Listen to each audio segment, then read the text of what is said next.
In the heart of the Nevada desert, where few venture and even fewer leave their mark, there's a hidden art that's quietly taking shape, one grain of sand at a time. There's an artist that's turning the desert sands into breathtaking works of art, using nothing but his hands and simple tools. Welcome everyone to Weekend Escapades. Today we are in Mesquite, Nevada. And behind me you'll see the carvings, hopefully you can, in the sand right up there. And these are done along the road in the sandy knoll. Now we just saw this put up, gosh, a few days ago, and we have never seen this. We traveled through Mesquite multiple times, and until we saw this video, and I'm going to share with you who put that video up and how much we love their channel as well. Right there you can see the castle behind me. Let's take a deeper dive into who's doing this and all of the other carvings that are here along Roadside. All right, so you can see the the carvings there. This is literally right alongside the road. You'll see the road right here. This is lower flat top road through Mesquite. And there's some walking paths and trails here as well. But this is a giant castle. You can see all the spires there up on top. You're not supposed to climb around that. You sure don't want to. You can knock it all down. Some crazy carvings there. Somebody has found it necessary to put their name in the side of it. And right up there, you'll see the carving for the Golden Knights right on the front of the castle. So kind of strange how we've been here multiple times, just live up the road, you know, in St. George. And right here in Mesquite, all the years we've been coming through here and driving, never has anybody mentioned this, and I haven't seen anything online about interesting things to do in Mesquite.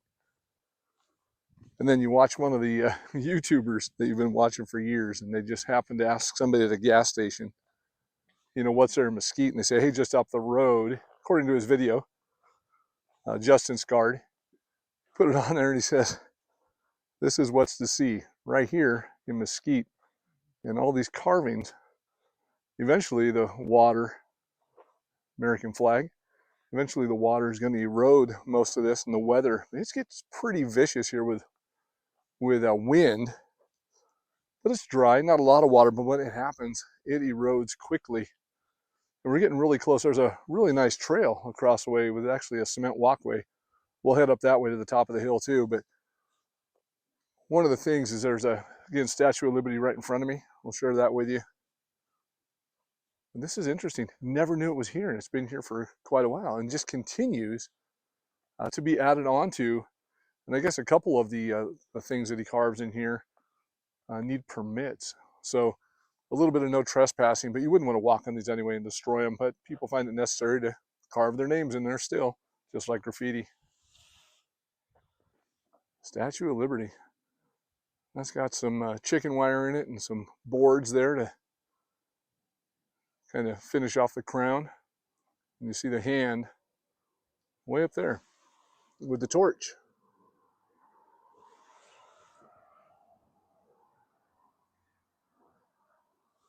That's really, it's actually really large. There it is.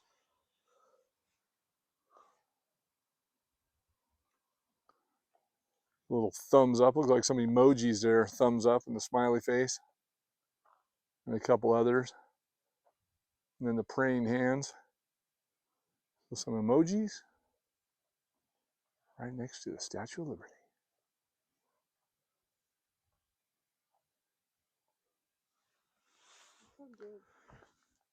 So the gentleman responsible for all this is Pete Karns. Now, I guess Pete lives right around here somewhere.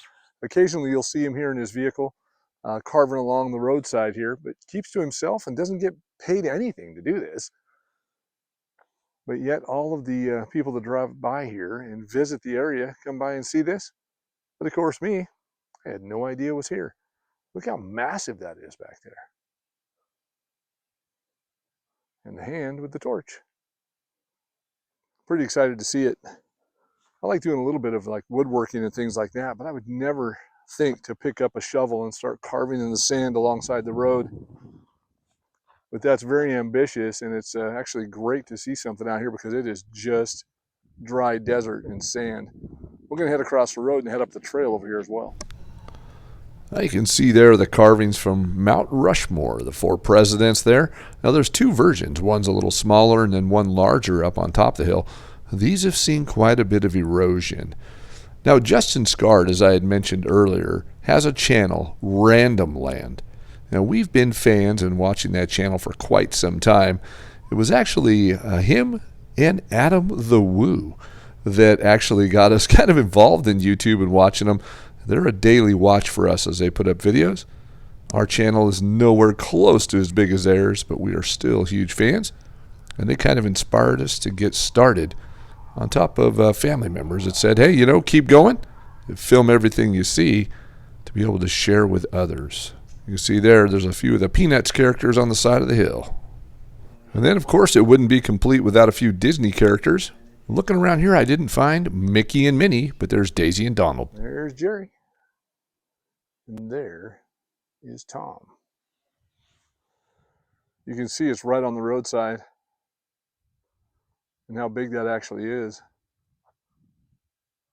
There's a lot more carvings there, but a lot of them are getting, washed away. Right where the road was cut in, they paved the road through here and left the excavation of the dirt. So what a great place to carve into the hillside and make some art. Here's the trailhead right here. So a lot of people come here and hike. Today is really cool. It's like 50 here. Up in Utah this morning, it was like 24 degrees and clear. It was crisp and dry. Boy, this is a steep trail. Narrow sidewalk. It almost looks like a place for water to run.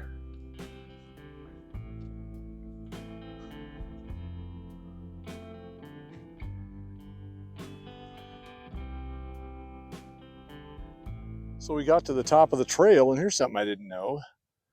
The Gila monster is one of 2 venomous lizards in the entire world.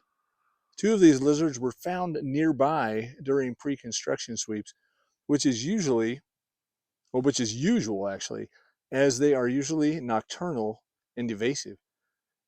When a Gila monster bites into you, it holds on and chews away with its grooved teeth, making a nasty wound. Yeah, that doesn't sound fun at all. If it's not snakes, it's lizards. What a beautiful view. You have to walk about maybe a, 1/8 of a mile up the road because there's more carvings. And a lot of folks see the first ones that are behind us, and then they don't pay attention because there's more carvings and they just blow right by them because, speed limit in here is probably like 45 or so. But we're going to share with you more carvings right up there.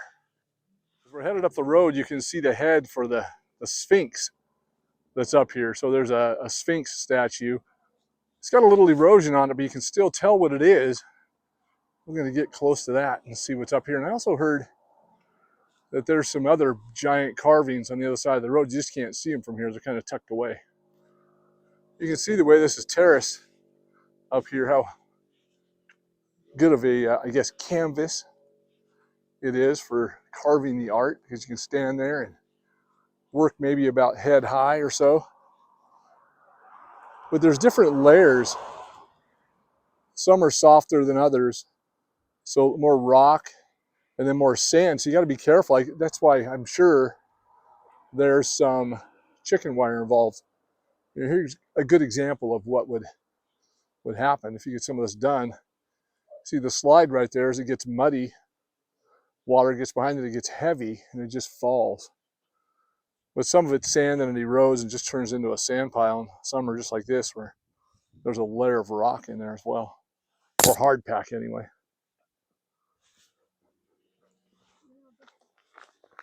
All right, the Sphinx is dead ahead. That little knob on the hill is the head of that Sphinx. And you can see the feet or the claws sticking out, of the paws, I guess, of the statue sticking out towards the road. Don't get excited, we're not in Egypt. But there it is, the Sphinx. right next to the road.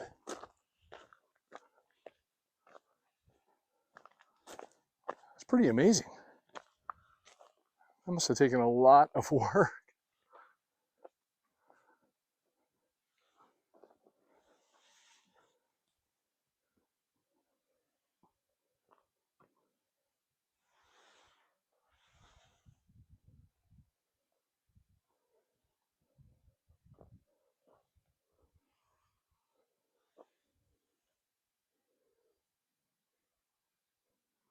That was quite the walk up the road.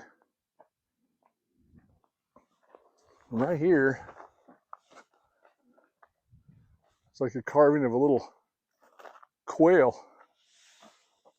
head there, and little baby quails behind it. And there's another carving of what looks like a quarter.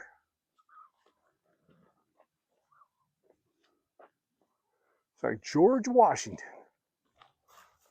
And right here, it's looks like Stonehenge. And I think he's still working on this. That looks like that's some hard pack, like some rock almost to deal with. And right here, these aren't finished. I think that's supposed to be Stonehenge. That's a lot of work. There's supposed to be more right up there. Let's see what we find. Well, I bet you didn't know that we were headed to Easter Island. Oh, just kidding. This is more sculptures in the sand, the Moai, and there's about 7 of these giant sculptures here. When you're standing next to them, you realize just how big these are, and carved by hand with just a shovel out of the sand. What an amazing job, and fun to see along the road here in Mesquite. Pete's sculptures are far from simple. What started as a hobby several years ago has turned into an ongoing passion. One that's not only drawn the curiosity of locals, but is beginning to captivate those from far and wide.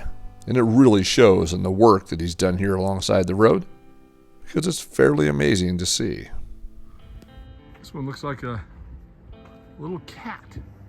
It's carved in the middle of the hill there. There's a whole bunch more here. And that's how close we are to the road. You can hear the cars going by. There's a few more things right up the road. That's really good right there.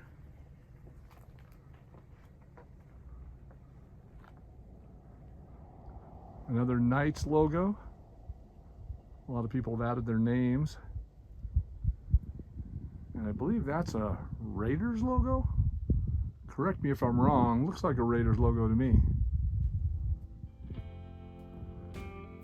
All right, well, that's going to do it for our trip down the Mesquite Road here, Lower Flat Top. We really enjoyed it. The weather's fantastic. Never saw the location. The video probably looks like a lot of sand because it is. We hope you enjoyed the adventure. And until the next one, goodbye from Weekend Escapades. One thing for sure, the desert never disappoints. We'll see you in the next one.